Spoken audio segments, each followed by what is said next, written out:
Sadhu, sadhu, sadhu. Namo tassa bhagavato arahato samma sambuddhassa. Sadhu, sadhu, sadhu. Let me homage to the Blessed One, the Supremely Enlightened Buddha. Let me homage to my teacher, the Father.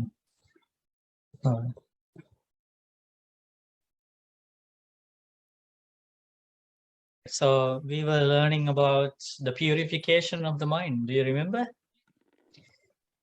And in order to achieve that purification, Buddha encouraged us to investigate about evil wishes, and they are very subtle.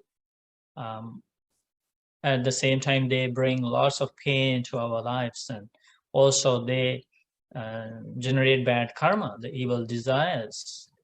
We learned about blemishes, so we will continue learning about those blemishes. So Angara means blemish. Without blemish means Anaṅgaṇa. Okay, so what is the meaning? Reverend, the word blemish is spoken of, but what is the blemish a term for? Okay, blemish is a term for the spears of bad, unskillful wishes, right? So we need to recognize these unskillful wishes. And we learned some examples from this Anaṅgaṇasutta. So the one example is, it is possible that some mendicant might wish, if I commit an offense, I hope the mendicants do not find out. But it is possible that the mendicants do find out that that mendicant has committed an offense. Thinking the mendicants have found out about my offense, he gets angry and bitter. And that anger and that bitterness are both blemishes. What is the reason for that anger? The evil wish, the blemish. Okay, another example, somebody might think, if I commit an offense, I hope the monks accuse me in private, not in the middle of the Sangha, not in the assembly. But what happens? They ask about that offense in the midst of other monks, in the middle of the Sangha. So he gets angry because he had that evil wish. See, and also we can say an expectation, right? And when it was not met, the result was a blemish, anger, and bitterness. Another example, somebody thinks, if I commit an offense, I hope I'm accused by an equal, not by someone who is not an equal. In the first place, you have corrupted your mind with this evil wish, right? And it's not the other person's mistake. It's your evil wish is the reason for your anger and bitterness. And that anger and bitterness are blemishes. So we need to recognize these very subtle, unwholesome qualities in the mind in order to achieve improvement of this spiritual path, in order to achieve purification, jhanas, stages of enlightenment. And we think, like, when we think about these blemishes, there are so many areas that lead to anger, not few reasons. There are so many reasons. But when that anger enters the mind, we are suffering from it. Even though some people try to justify that anger, we are suffering. We have to accept that we are suffering because it's a negative quality. And other people are also suffering. The people who are around us also suffering, right? Because of our anger. So we need to see that. Bhante? Yes? So we could use this as lay people for everyday life, for when anybody, like at work, if a subordinate says something to us, we can look at it the same way as this for everything. Oh, definitely. This is always our day-to-day life. And Like if we learn now, because we learn about this, now you will be more mindful. You will be like more alert, right? To see what is going on in my mind. If we didn't learn this, we will just ignore those minds and we will justify those things and we will think, no, it's fair for me to think like this and this is normal, this is natural. Like everybody thinks like that and like that. But now we know these are in the range of the blemishes, right? And that is how we start recognizing them, working on them, and abandoning them. And the danger of not recognizing these things as blemishes is that we suffer. It's like we are stuck with an arrow. There is some pain in the heart, but we don't know how it happened. There is some pain after work when we go home. There is some pain in the heart. We don't know what is going on. We don't know the cause. But when we study these discourses, these amazing discoveries of the Buddha, these remarkable explanations about these negative qualities, then we will realize, okay, there is an arrow stuck in my heart and I feel the pain. And then we try to investigate what happened.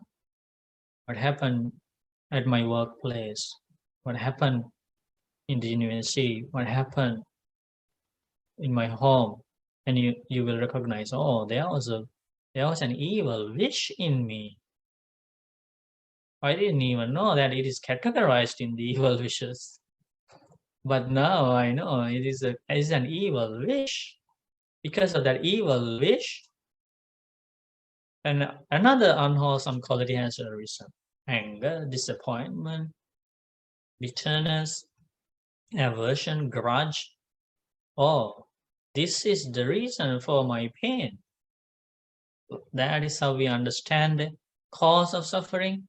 That is how we start working on achieving the end of suffering. Right here. In this very life, we understand the Four Noble Truths. That's the beauty of this Dhamma. In this life, in this very life, we can understand the noble truth of suffering, noble truth of the cause of suffering, noble truth of the end of suffering, and the noble truth of the path leading to the end of suffering. Isn't it amazing? That's the powerful teaching of the Buddha. One day, a Brahmin, from a high caste person, when the Buddha was alive, came to see the Buddha and he asked, Master Gautama, your teachings are called well proclaimed, timeless, and to be understood in this very life. And it is inviting wise people to come and see. And it should be realized individually according to their wisdom. So what is the meaning of this? And then Buddha explained, okay, this is the meaning. So those are the qualities of the Dhamma, right? Swakato, Sanditiko, Akaliko, timeless, right? Well proclaimed and like that. Okay, then Buddha told that Brahmin, when someone understands, if there is greed in his mind, if somebody understands, if there is anger in his mind, if somebody understands, if there are these negative qualities in that mind,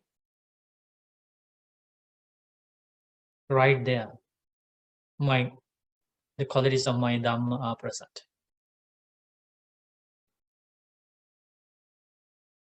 And if somebody understands, the mind is free of greed. If somebody understands, the mind is free of anger. If somebody understands, the mind is free of delusion and unwholesome qualities. That is the meaning of my teaching. That is the Dhamma there. Dhamma is right there. well proclaimed is the Dhamma. It is to be seen in this very life. You can see that in this very life, your greed, your anger, your aversion, your evil wishes, you can see in this very life. Dhamma is timeless. In the past, if they realized the presence of these unwholesome qualities, Dhamma was applicable in the past. The people at present, if they realize the presence of these unwholesome qualities, Dhamma is applicable at present. Those who are going to be in future, if they recognize these unwholesome qualities in their mind, the presence and the absence, Dhamma is applicable in future. Timeless. That is the quality of timeless. So that is how Buddha explained about the meaning of the qualities of the Dhamma. It's if you understand the presence of unwholesome qualities in your mind, if you understand the absence of those qualities in your mind, that is Dhamma to be seen in this very life. So we are not wasting our time. Like, what's the meaning of wasting our time? We try, like we are working on something, but we don't know. We have to wait until we die to see the results. So how do we know whether we have wasted our entire life on working something wrong? Because you have to wait until you die. After death, only after death, if you can realize whether it is right or wrong. What happened to the whole time you were practicing? But this Dhamma, you don't need to die to see the results. In this very life, you can see the benefits of it, the arising, passing away, and everything. So more examples about blemishes, the grounds for the arising of blemishes. I hope the teacher will teach the mendicants by repeatedly questioning me alone, not some other mendicant, but it is possible that the teacher will teach the mendicants by repeatedly questioning some other mendicant. Because he had this evil which he gets angry at the teacher and also the other monks. Another example, somebody has this evil wish. Oh, I hope the mendicants will enter the village for the meal, putting me at the very front, not some other mendicant. Lots of people have these kind of evil wishes to be famous, to be popular, to get promoted, right? Evil wishes. But it is possible that the mendicants will enter the village for the meal, putting some other mendicant at the very front, and he gets angry. Right? Instead of rejoicing in other person's achievements, other person's promotions, other person's skills, other person's fame, publicity, he gets angry, he's jealous. See how the blemishes damage our mind and also create suffering. Another example, somebody has this evil wish. Oh, I hope that I alone get the best seat, the best drink, and the best alms food in the refectory, not some other mendicant, right? So you want everything for yourself. But it is possible that some other mendicant gets the best seat, the best drink, and the best alms food in the refectory, and the person gets angry. Then anger and bitterness are both blemishes. So, okay, this happens to many people, and when they are overcome by this regret, remorse about what happened, and it turned to be a grudge or aversion, they suffer a lot, and they don't know how to get rid of that pain. But in the first place, if you did not have that evil wish, and when somebody it's respected when somebody gets things, gifts, when somebody is rewarded according to the wholesome qualities, the wholesome path. You can easily think, oh, maybe that person has more good karma than myself. He has done lots of good things in the past. He has practiced giving, he has practiced volunteering, he has practiced sharing, generosity, he has helped others, he has developed kindness, compassion in his past lives. He saw her past life. That's why he got all these things. That's why she got all these things. So maybe I did not have that enough good karma. So let me practice good karma in this life, so my future life will be better. That way you rejoice in other person's good karma. I think the entire world needs to read this. The entire world needs this Dhamma, right? Because they don't know the technique to think. They don't know the way to gain true happiness, lasting happiness. Unfortunately, many people are suffering because there is nobody to teach them the right way to think. The end of suffering is not far away. The peace, the calmness, the clarity, the joy, these qualities are not far away. It's right here. It's just you need to use the right key and open the door, and it will start flow. Another example for evil wish. Somebody thinks, I hope that I alone give the verses of gratitude after eating in the refectory, not some other mendicant. So normally monks give a Dhamma talk after taking meal and do some merit sharing. So somebody has this evil wish. I am the one to do this. I want to do this. But what happens? Some other monk gives the verses of gratitude after eating. So he gets angry. Why did he get the opportunity? I'm the one to get the opportunity. That's the problem. Another example, somebody has this evil wish. Oh, I hope that I might teach the Dhamma to the monks, nuns, laymen, laywomen in the monastery, not some other mendicant. But unfortunately, people invite a different monk. So because he had this evil wish, he gets angry. Why did they invite the other monk? Why didn't they invite me? And that anger and bitterness are both blemishes. Another example. Okay, somebody has this evil wish. Oh, I hope that other monks, that the monks, nuns, laymen, and laywomen will honor, respect, revere, and venerate me alone, not some other mendicant. But they don't respect, honor him. They respect other monks. So he gets angry. And also, there is a karmic background, the karma background for many of these things. So if somebody is respected, revered, venerated, it's because of the good karma of that person past lives. What is the good karma?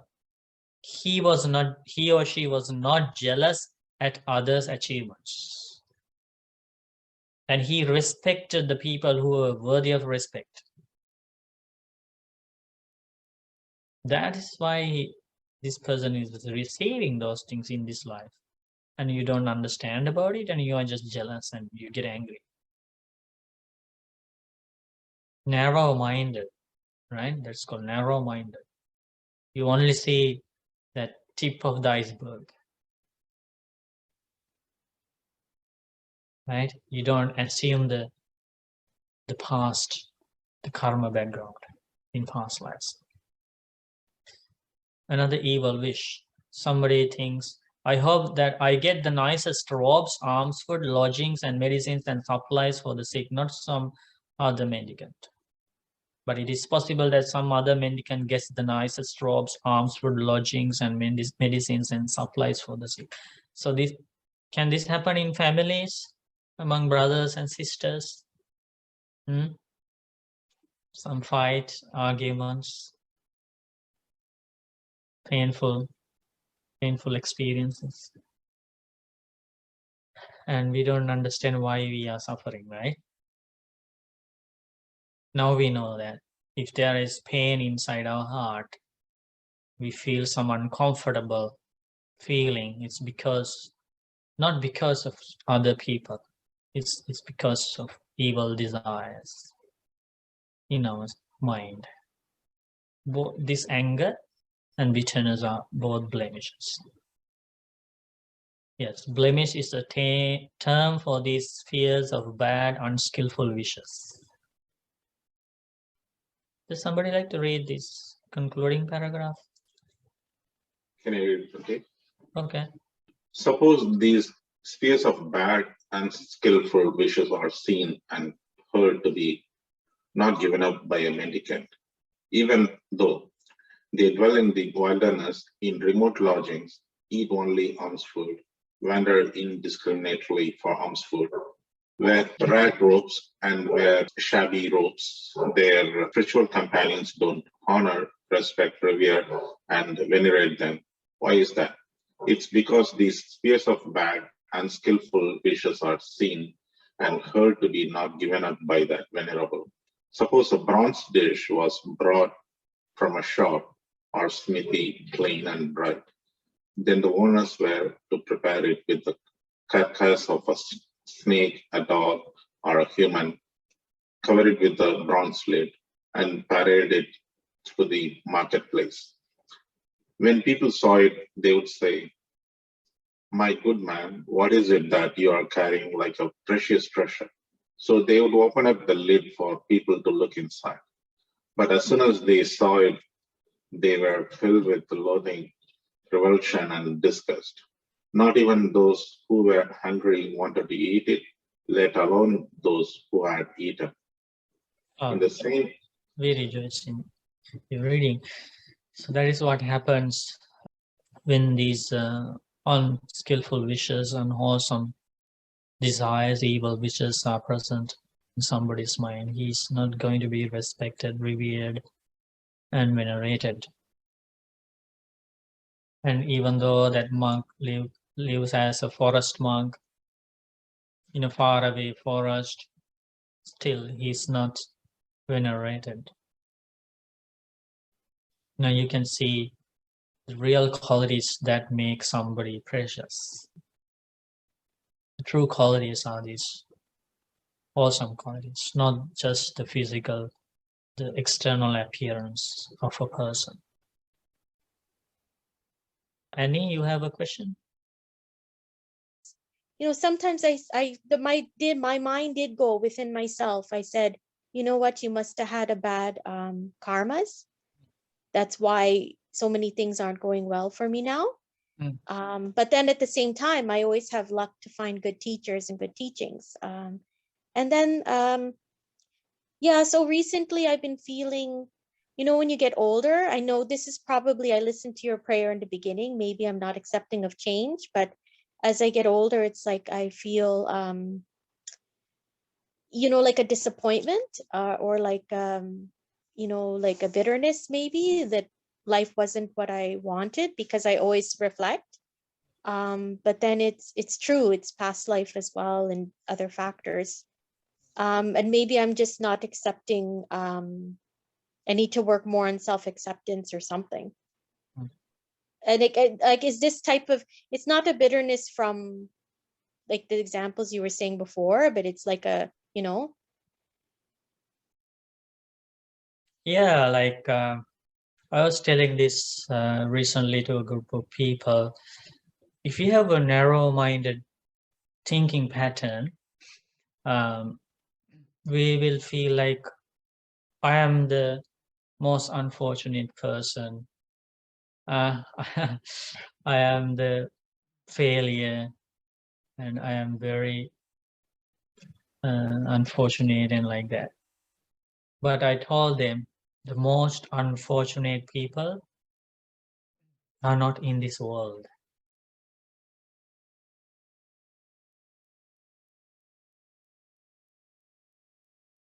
The most unfortunate people are in hell.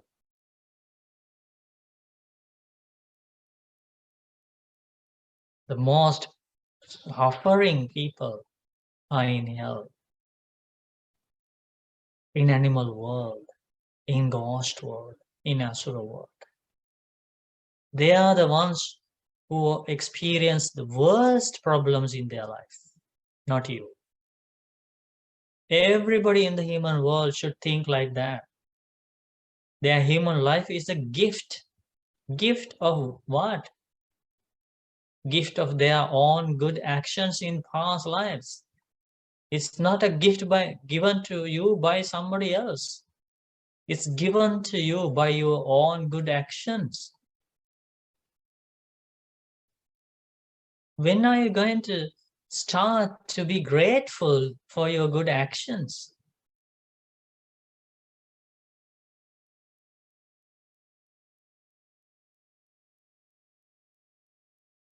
If we think like that,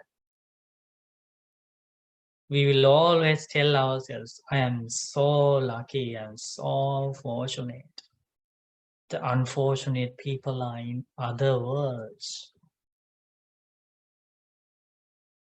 Like Buddha told in one discourse, in the human world, human beings can do lots of good things. They can collect lots of merit. They can generate lots of good karma. They can practice giving and sharing. They can do volunteering. They can keep precepts. They can respect those who are worthy of respect. They can be generous. They can meditate. They can develop wisdom. They can follow the Noble Eightfold Path. They can help the world. Buddha explained that only can be done in two worlds. In human world and heavenly world. But there are so many hells, hundreds of hells in the world. Buddha has given even the names of those hells.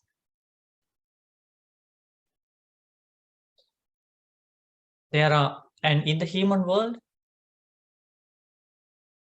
we have counted how many humans living in the human world. We have a number. Why? Because there are very few human beings. Animal world, can you count how many animals? You can't even count the animals in your backyard, on the grass, on the ground. You can't even count, let alone counting all the animals on this entire earth. And Buddha saw with his divine eye, the majority of animals are not on the ground. The majority is in the ocean. Uncountable lives in the animal world. Uncountable lives in the ghost world. Uncountable lives in the asura world. They are the unlucky beings. Why? They cannot do any meritorious actions that humans and devas can do. They cannot keep precepts. They cannot practice giving and sharing. Very rarely. In general, they cannot. They cannot practice meditation. They cannot practice Noble Eightfold Path. They cannot attain stages of enlightenment. And what is there in the human world in general? In the animal world, Buddha teaches, always the stronger one is waiting to devour the weaker one. And the weaker one is, for the entire life, is shivering with fear for life. Think about your merit. How many good people around you? When you go out, how many people are there to help you? You don't have that in the animal world. Each and every animal is shivering with fear. And Buddha saw that. We only see the beauty, the external beauty of animals, right? Beauty of fish, beauty of deer, beauty of cat, beauty of dog. But Buddha read their minds. Every second, they have frightened minds.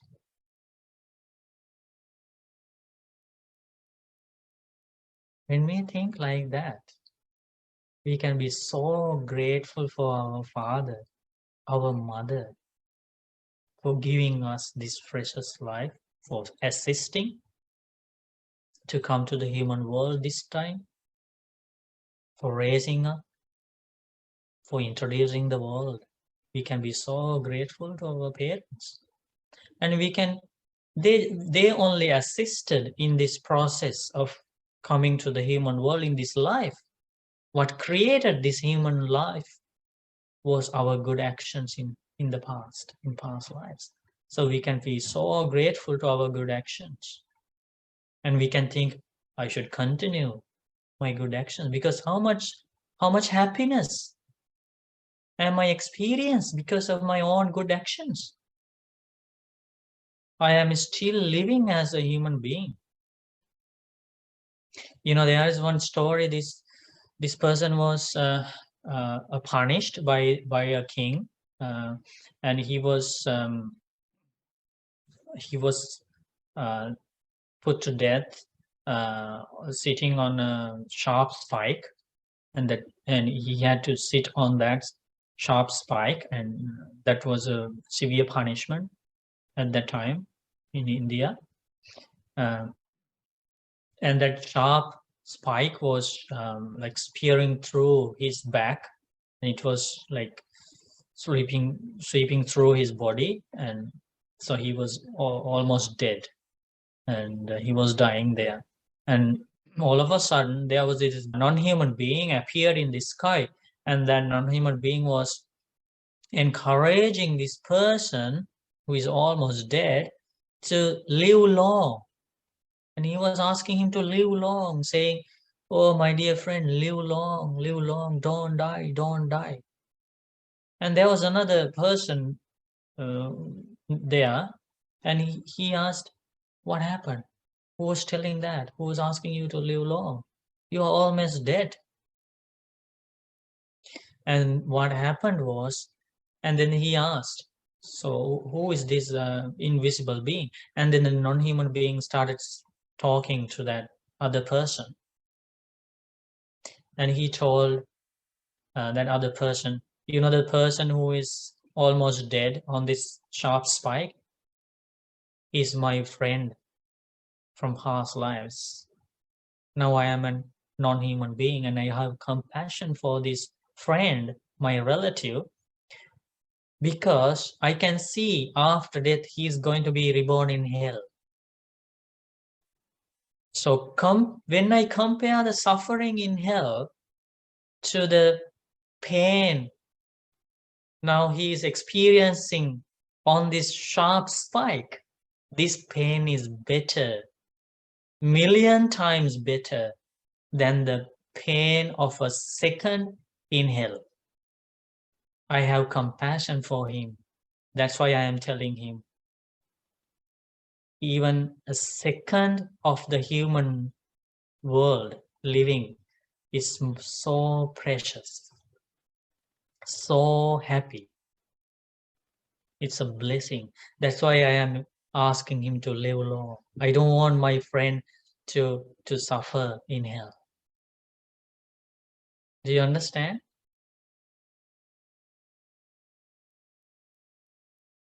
That is how we understand that we cannot justify killing any creature for any reason.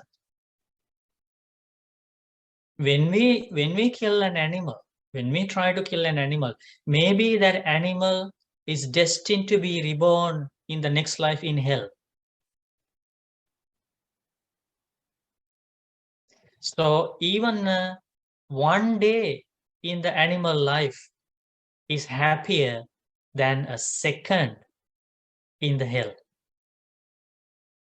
That's why we want even that small creature, that animal, to live even one day, one more day in the animal world. Does the world know about this?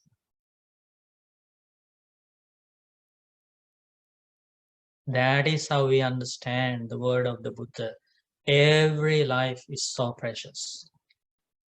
And when we compare, like that, when we compare the life of an animal and the life of a hell being, animal is luckier. Because Buddha explains the sequence of the misery. It starts with hell and less misery in the animal world, even less misery in the ghost world, less misery in the human world, less misery in the heavenly world, less misery in the Brahma world. That's how the order goes. That is why we know all humans' life is so precious. They are fortunate beings. Next time, when you think that I am very unfortunate, now you can change your thinking pattern. You can think, no, unfortunate people are not here. They are in other worlds. I am so fortunate.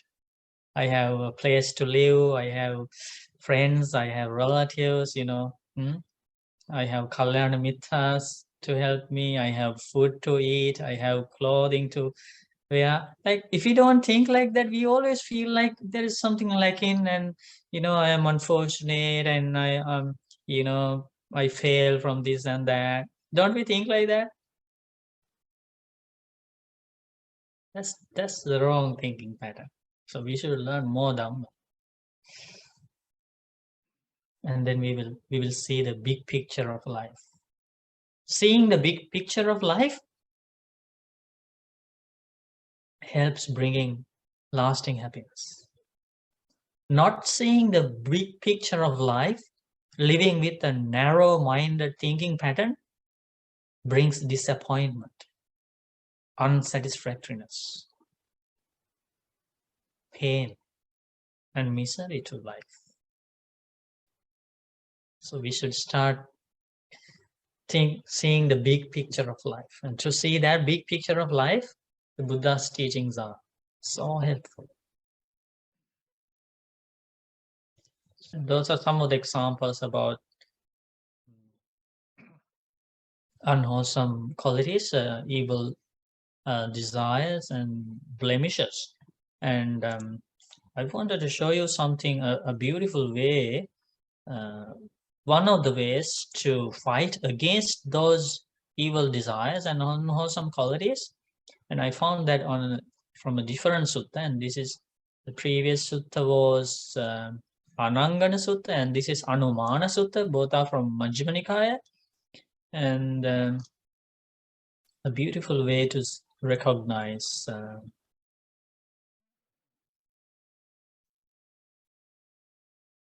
here.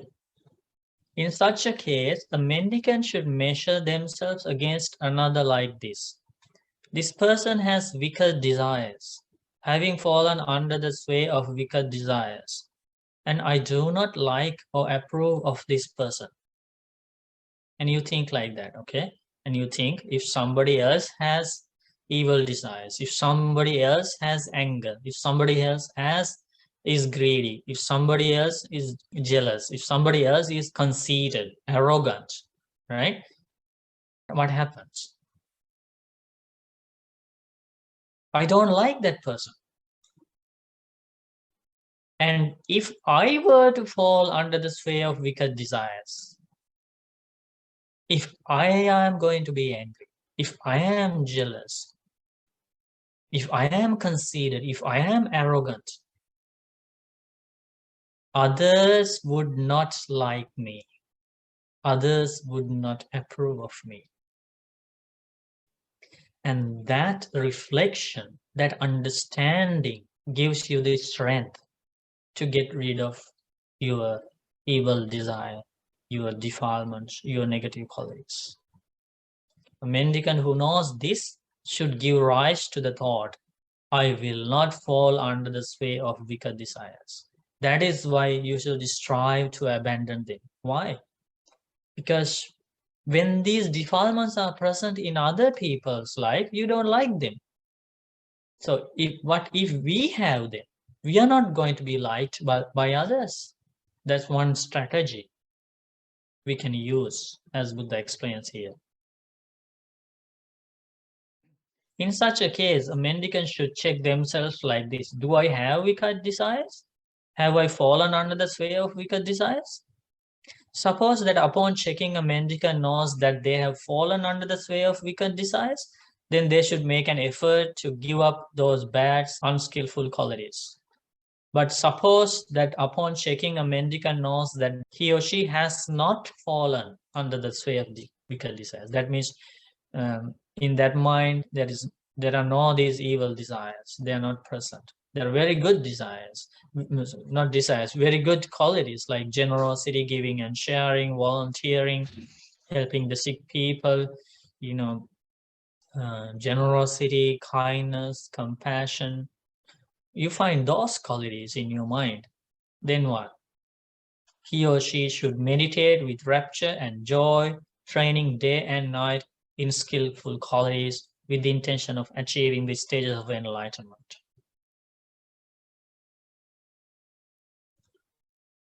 So that is one strategy. So we learned those beautiful Dhamma from two different discourses. One is Anaṅgaṇasutta and the other one is Anumānasutta. And we can learn more about defilements maybe in the future and the different ways to fight against them and abandon them. Sadhu, sadhu. Sumana, you have a question? Thank you, Bante. Bante, I just have a question about my cat. I wonder if my cat doesn't kill, and in her nature, she's very generous with another cat, and she keep on. I feel like that she keep on the 5 precepts. Would that be enough for her to be reborn in a better world? Or is that enough to is that like making merit in a cat way? Does cat have karma? Thank you, Bante. Okay, so there are some animals in the suttas who keep precepts, and also Buddha encouraged them to keep precepts. One of those categories is nagas, cobras, because cobras means not only the cobras we see with our eyes. There are 4 types of cobras according to the Buddha's knowledge, and some have psychic powers and invisible to our eyes and so on. So in general, many of these cobras, they wish to be reborn as humans. They know that in past lives they made a mistake and now they are in the animal world, animal realm, and they want to be like humans and they want to collect merit.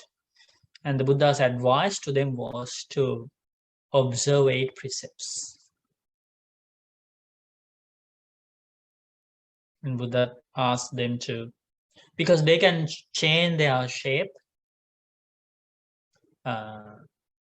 Cobras, in several times they changed their shape and came to the presence of the Buddha. One time, like as a young boy, one cobra, Muchalinda cobra, changed the appearance to a young boy, came to the Buddha, worshipped the Buddha, and disappeared right there. Another time, another cobra came in the shape of a human and received the ordination under the monks. So like that. So then Buddha asked them to observe 8 precepts, keep the precepts, and that way you can try to be reborn as humans in the next life. Yeah, Buddha has clearly given that instruction. to some animals. And also there are very rarely you hear the stories of animals who went beyond the animal world and the hell realm and took rebirth as a deva. One of those, like, among uncountable animals, you see only like one or two. So that's, we can say, it's nearly impossible for an animal, not impossible but almost impossible, to be born as a human or a deity. So one of those examples is the horse Kantaka, the animal who took the Prince Siddhartha on his back in the journey of renunciation of Prince Siddhartha, and that horse became the god Kantaka. So it's very rare.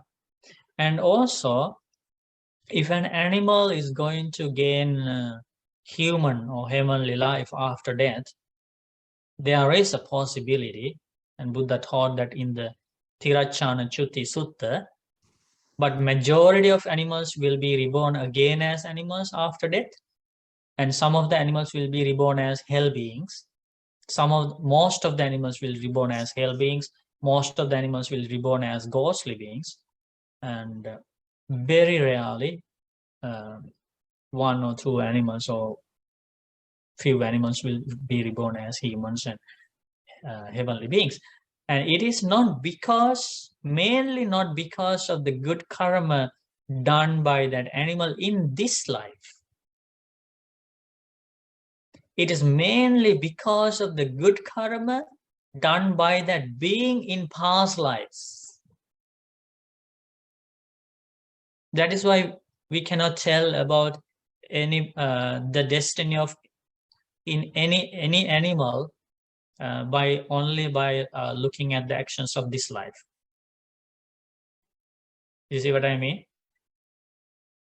It is the same with the human's destiny. Like, unless somebody hasn't achieved at least the first stage of enlightenment, that person's destiny, rebirth place, is decided by the good or bad karma done in not only in this life, actions done in this life and in past lives. To learn more about it, you can read Anaṅgaṇasutta, the greater discourse on the analysis of karma in the Majjhima Nikaya. That is the danger of not attaining at least one stage of enlightenment. Because the only guarantee you get that you will not be born in a plane of misery is after you attain at least the first stage of enlightenment. Otherwise, your future is going to be decided by the actions done in the unseen past, plus the actions done in this life. Right? So maybe there is an evil person, he did lots of evil in this life, and you conclude that he will be reborn definitely in a plane of misery, but you don't know. There may be very good karma coming from past lives following that individual, and as a result, he will be reborn in a happier world after death. But that doesn't mean the bad karma he accumulated in this life disappeared. That doesn't mean that.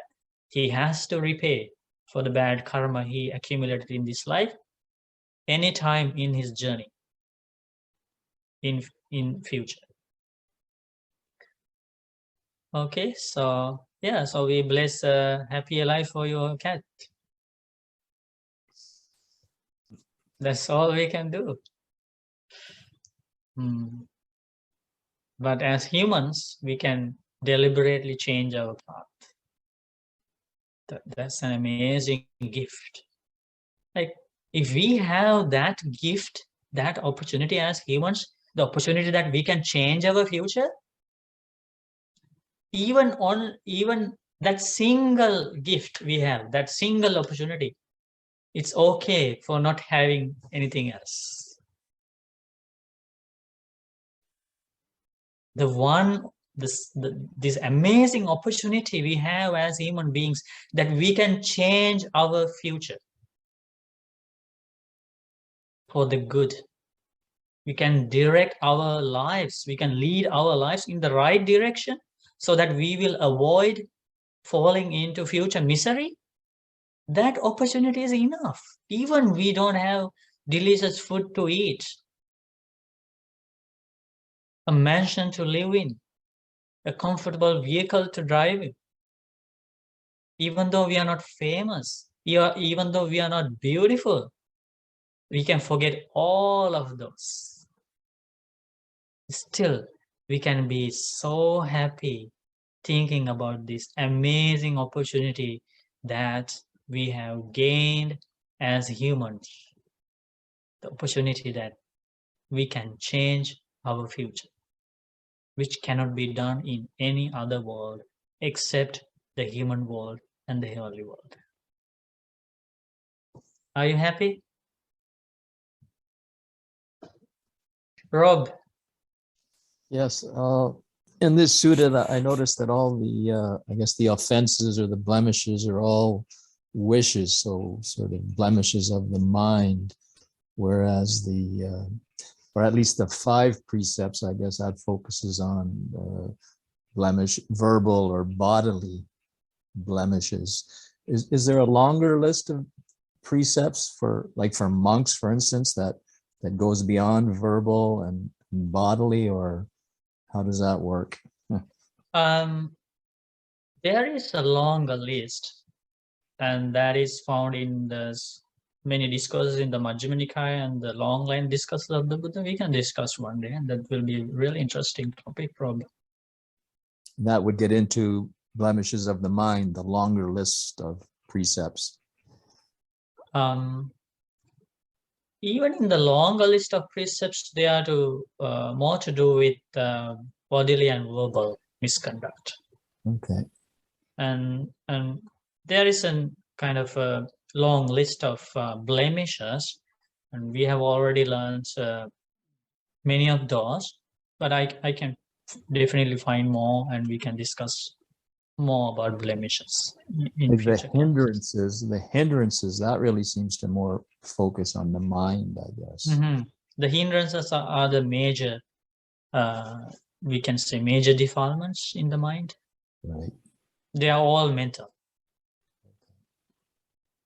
So they kind of treat that separately, I guess, a little bit separately, the mental. Yeah, because they are the main ones. Right.